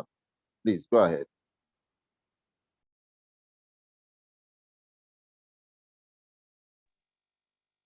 I'm not sure if she's around. Yeah. Is she? No, I don't think she's here. No, I've just checked through. She's not around. here. Okay. Thank you very, very much, madam. Then very quickly, we will take the goodwill message from the Nigerian Institute of Architects, Lagos State chapter, which will be delivered by the chairman, Architect David Majekodunmi. Sir, please feel free, go ahead. Thank you. Good afternoon, everyone. I must say a big thank you to Sean Foster, Kristen Hayes, and Neil Castellan. It's been a wonderful educative session today. And to the organizers, Mr. Ibukufami, Architect Abimbola Ajayi, Moradeke, Okuriboye, Architect Ebenezer Deyale. I must say thank you very much. This has been very, very educative. Not only educative, but we can see the future of using timber construction in Nigeria. And furthermore, like we've discussed almost about the last 4 webinars as well, we need to start looking at where we can create a prototype, even if it's just on a small scale. And this now brings me to the dons, the professors in the house. And I'm glad this was just a little short notice kind of. And I must say a big thank you, one, to Professor Kidili, Dr. Fakolade, both of Anchor University, and to my father, my uncle, my brother, Professor Daramola and Professor Alagbe. Thank you very much, because we just got into this discussion not more than 3 days ago. And I appreciate you for the interest you've put into this. And once again, I must say, Sean, Kristen and Mills, we still have a lot to do in this part of the world. We would like to tap from your experience. Not only that, we would like to invite you, maybe physically, but as it may be, also maybe virtual, but be looking forward to have a physical kind of a presentation as well, because we do have so many events, and most of these events are very educative, is to enlighten ourselves. So please, I will indulge you, have it in your mind that not only for the Institute, but for the tertiary, for the universities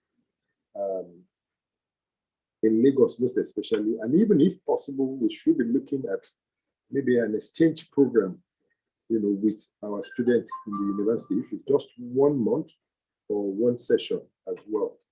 So thank you very much, everyone. Architect Abimbola Ajayi, Mr. Ibukufami, well done. Looking forward to the 6th webinar. Thank you very much, everyone. Thank you very much, sir. Architect David Majekodunmi, Chairman, Nigeria Institute of Architects, Lagos State Chapter. Lastly, for the goodwill messages, I'd like to call on the Director at Large, AIA International Region, Architect Lanre Godman Olushola. I want to believe you are around, sir. You can go ahead to deliver your goodwill message. Thank you.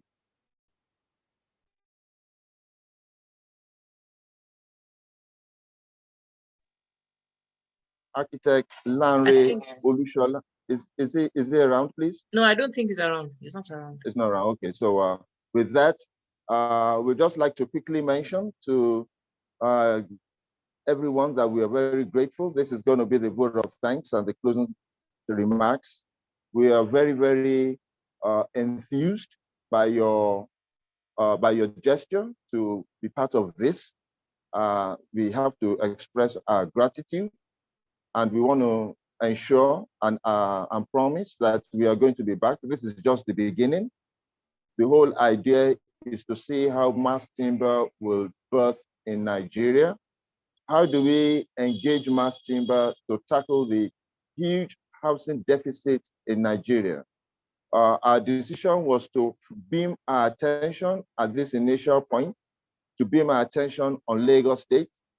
And we believe that with significant progress and success recorded in Lagos State, it will be much easier, far easier to transmit to other parts in Nigeria, Abuja, Port Harcourt, Kano. We'll be able to take this new construction methodology, we'll be able to be taken out of Lagos.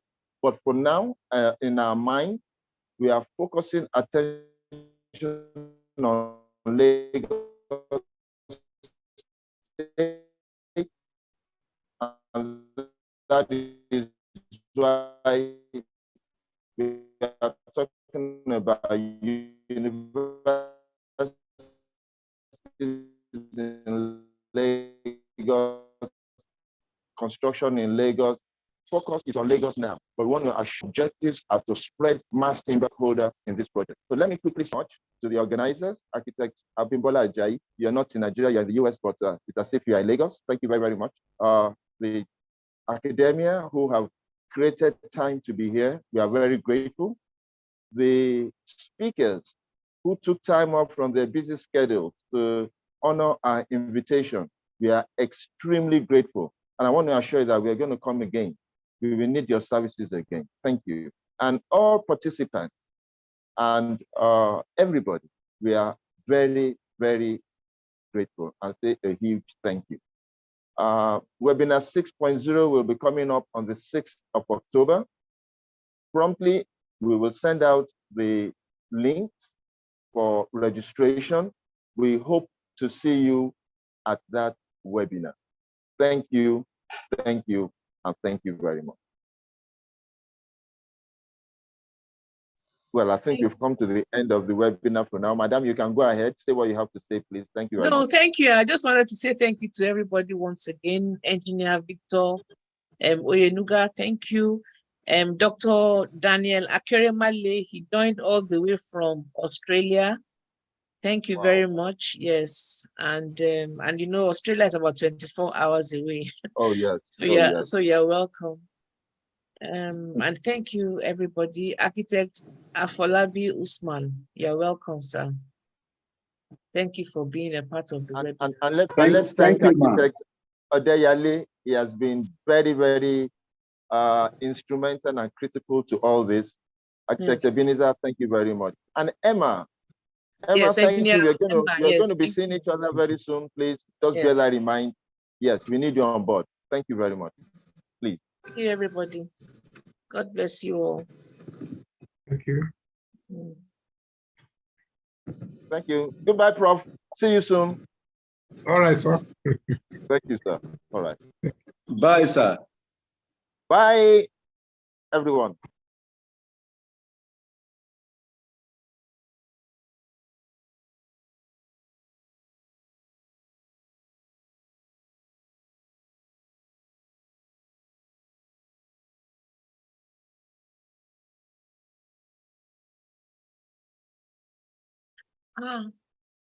Yes, architect, please unmute yourself.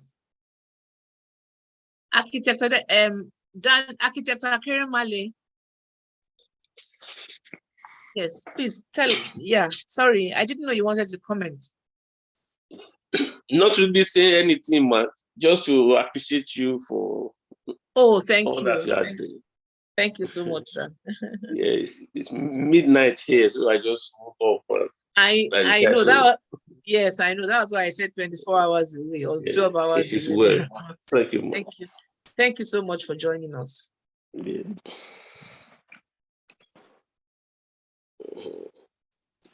Bye.